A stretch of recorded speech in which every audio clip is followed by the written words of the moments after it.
I had to have open heart surgery because I had 95% of my left main arteries blocked, which was going to kill me. And I didn't know that until I went to Summa and got a stress test. And they said, you really should have a heart catheterization. And Dana, one of the nurses there, actually walked out to the lobby with me, and she grabbed my elbow and she said, "You really have to get this done this week."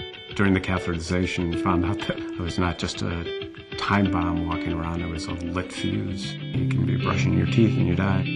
I went from the stress test to the catheterization to the surgery, and if I hadn't, I don't know how long I would have gone down the road without dying.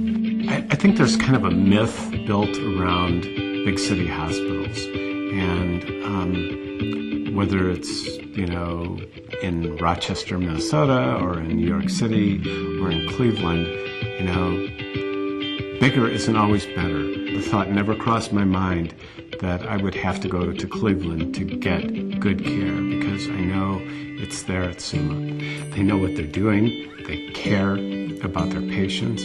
I went into rehab, really early. I started driving early, and I attribute it all to, getting really good care and nurses who cared.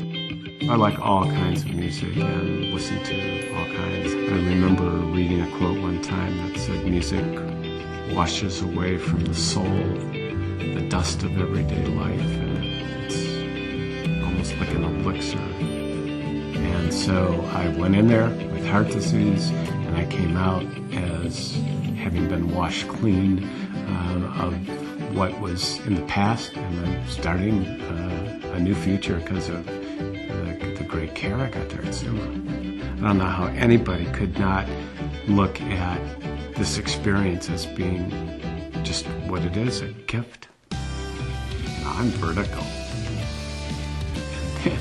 and that feels really good.